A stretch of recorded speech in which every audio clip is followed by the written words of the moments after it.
Assalamualaikum warahmatullahi wabarakatuh. Hai anak-anak solih dan solihah, cerdas dan berprestasi. Jumpa lagi dengan Ustazah Zumratin di sini. Bagaimana kabar kalian hari ini? Semoga kita semuanya dalam keadaan sehat walafiat ya. Amin amin ya robbal alamin. Dan jangan lupa harus tetap semangat belajar walaupun di rumah.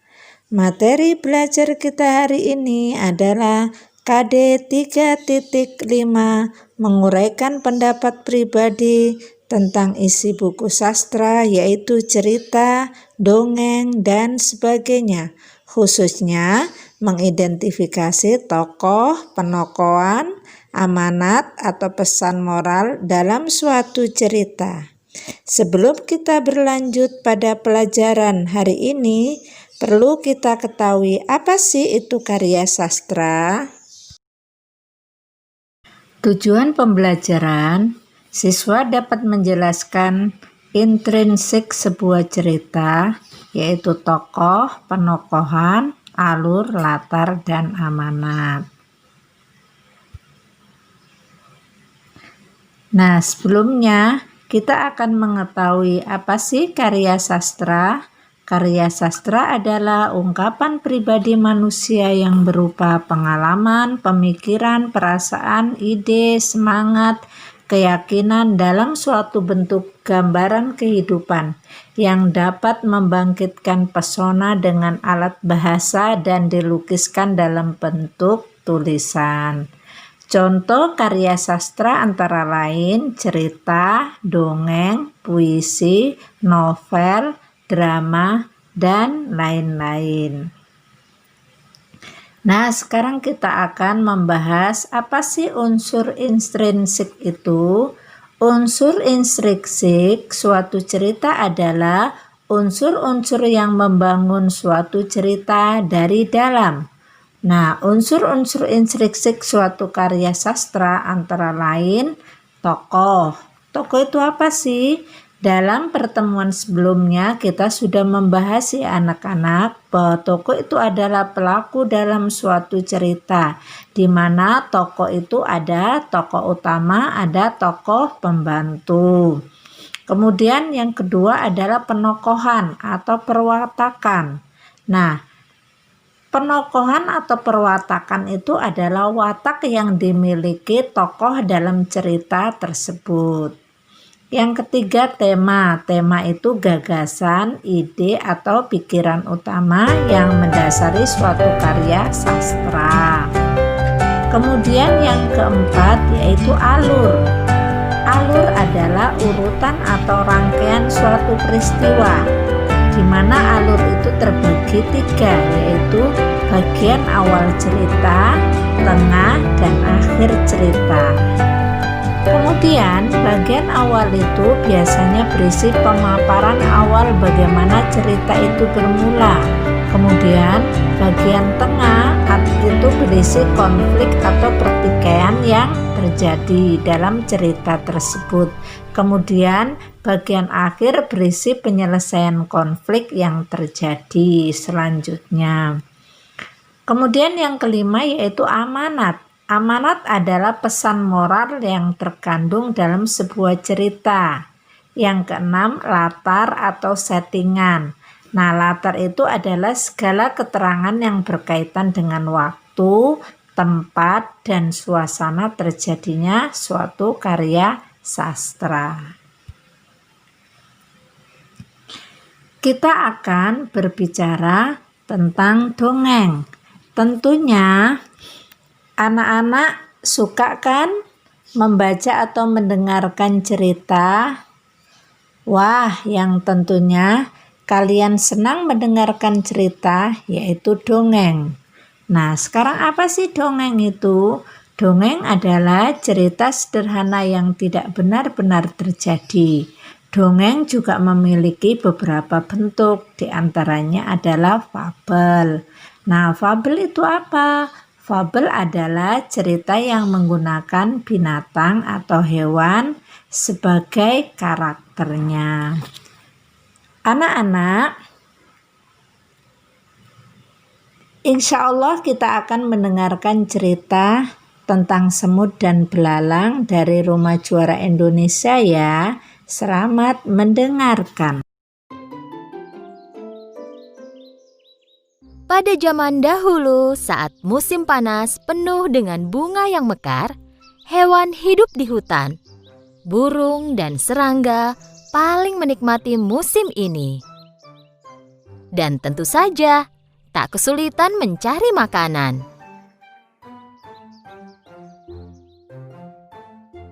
Itu hari biasa bagi belalang pemalas. Dia memakan akar tanaman herbal yang dia ambil sambil memainkan biola dan bernyanyi.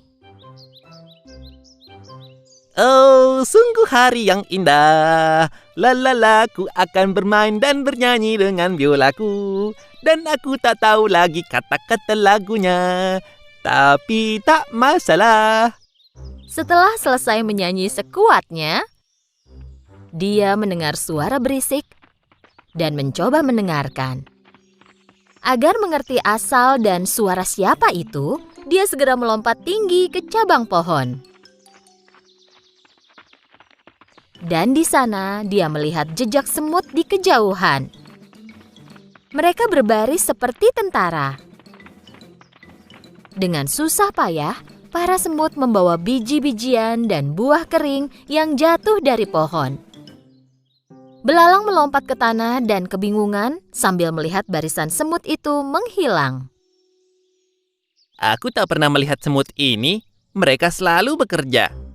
Tepat saat itu, dia melihat seekor semut mendatanginya. Semut itu mencoba membawa biji yang lebih besar dari badannya.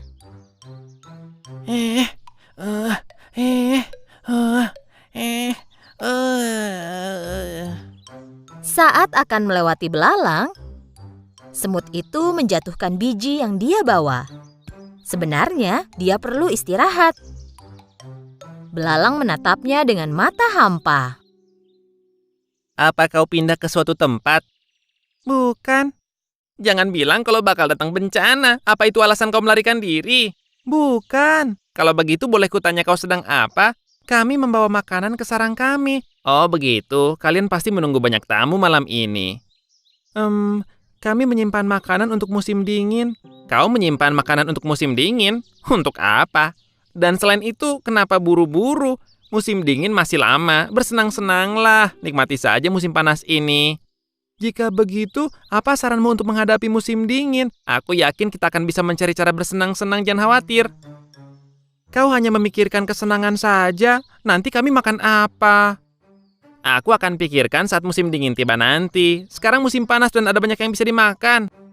Semut itu sudah muak mendengar omong kosong belalang dan mencoba menggendong biji yang dibawanya. Aku harus mengejar teman-temanku. Apa kau mau bantu taruhkan biji ini di punggungku? Penyanyi dan seniman sepertiku tidak boleh membawa beban berat. Setelah mendengar jawaban belalang, semut menatap belalang dengan heran dan terus mencoba menggendong biji itu. Kurasa aku bisa membantumu sedikit. Belalang mengangkat biji yang besar itu dari tanah dan menaruhnya di punggung semut. Semut berterima kasih dan melanjutkan perjalanannya. Sungguh usaha yang sia-sia. Belalang melanjutkan berbaring di bawah pohon. Setelah makan sesuatu, dia melanjutkan bermain biola.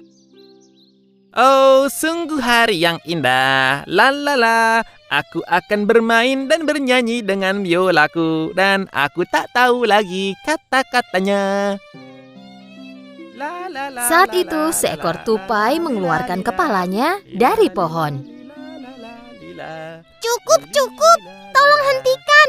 Pergi dan bernyanyilah di tempat lain. Aku mau istirahat di sini. Saat itu juga belalang berhenti bernyanyi. Dia melirik tupai, mengambil biolanya, dan pergi. Mereka tidak tahu cara menghargai seniman di hutan ini. Musim panas berlanjut. Dan para semut terus membawa makanan ke sarang mereka. Sementara itu, belalang terus makan, berjalan-jalan, bermain biola, dan bernyanyi. Akhirnya musim dingin tiba. Suatu pagi, saat semut bangun, mereka melihat keluar sarang dan melihat semuanya tertutupi salju. Semua semut kecil mengkhawatirkan hewan lain yang kedinginan, membeku, dan lapar. Di samping itu, karena semua tanaman tertutup salju, belalang belum makan apapun selama berhari-hari. Dia menggigil, tenaganya hilang, dan tidak bisa bermain biola atau bernyanyi. Dengan susah payah, dia mencoba berjalan di atas salju. Tiba-tiba dia berpikir tentang hari-hari musim panas. Hari-hari itu sangat menyenangkan. Di mana-mana ada makanan, perutku kenyang, aku selalu bahagia. Saat itu dia mengingat semut. Dia membawa makanan ke sarangnya sepanjang musim panas. Kemudian dia menyadari kalau dia tidak suka ide ini. Dia mengejek semut selama musim panas. Dia bertanya-tanya apa semut mau membantunya, dan sekarang cuaca terlalu dingin bagi belalang untuk berjalan. Ini bukan saatnya jaga gengsi. Aku harus menemukan sarang semut dan minta bantuannya. Dia berjalan lurus ke sarang semut. Dia berdiri di depan pintu dan berteriak. Apa ada orang di sana? Tolong bantu aku. Siapa itu? Dari dalam sarang dia mendengar keributan. Belalang menjawab dengan sisa tenaganya. Temanku semut, ini aku belalang. Tolong biarkan aku masuk. Setelah mendengar keributan itu, Ratu Semut mendekati semut kecil. Ada apa? Siapa yang butuh bantuan? Hanya belalang pemalas yang duduk bernyanyi sepanjang hari, ratuku. Kupikir dia lapar dan minta bantuan. Siapapun yang mendatangi pintu kita dan meminta bantuan tidak boleh kita tolak. Ratu dan semua semut lain mendekati pintu depan sarang dan membukanya. Belalang terbaring di salju karena sudah sangat lemah. Para semut segera mengangkat belalang dan membawanya ke dalam sarang. Belalang sehat kembali berkat kehangatan sarang semut. Mereka memberinya air dan makanan. Sekarang dia merasa jauh lebih baik. Belalang berterima kasih kepada ratu dan berjalan ke arah semut kecil. Aku sangat tidak adil kepadamu. Saat kau bekerja sepanjang musim panas, aku duduk dan hanya bernyanyi. Dan sebenarnya kau memperingatkanku, tapi aku tidak menganggap serius. Aku menyesalinya.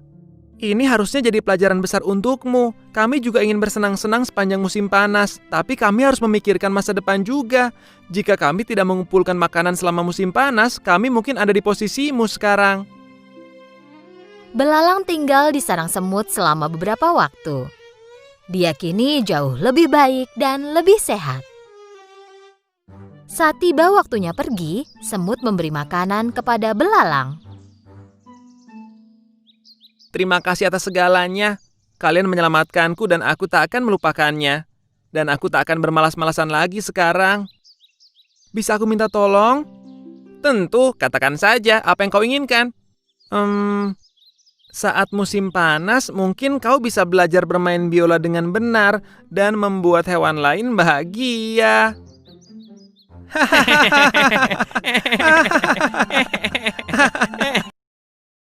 Nah, anak-anak, seru bukan cerita tentang semut dan belalang?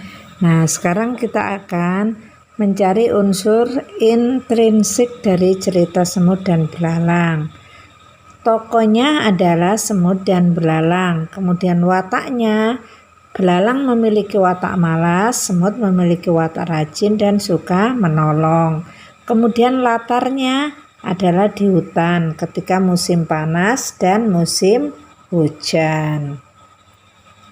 Alurnya, cerita awalnya adalah ketika kawanan semut yang rajin bekerja untuk mengumpulkan makanan untuk musim hujan, sedangkan belalang hanya bermalas-malasan dan hanya main musik saja. Kemudian cerita tengah atau konflik ceritanya adalah ketika musim hujan di mana belalang tidak punya makanan dan kelaparan.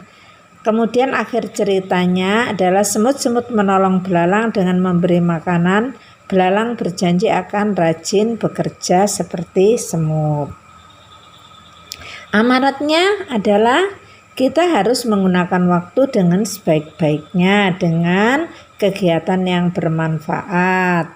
Kemudian jangan malas belajar atau bekerja karena dapat merugikan diri sendiri seperti belalang. Karena malas bekerja sehingga dia ketika musim dingin mengalami kekurangan makanan ya. Kemudian tolonglah teman-teman yang sedang kesusahan. Baik, agar lebih paham lagi maka Ustazah punya tugas yaitu baca cerita berikut yaitu tentang tupai dan ikan gabus. Kemudian berdasarkan cerita di atas kalian cari unsur-unsur intrinsik, kemudian ditulis tokoh, karakter tokoh, alur, latar, amanat. Tugas tersebut dikirim ke WA Ustazah ya. Ustazah tunggu. Anak-anak sekalian, ternyata belajar itu menyenangkan ya kalau kalian semangat dan menyimak dengan benar, dengan sungguh-sungguh. Oke, Ustazah akhiri. Sampai jumpa di pertemuan berikutnya. Assalamualaikum warahmatullahi wabarakatuh. Tetap semangat belajar membantu orang tua dan sholat 5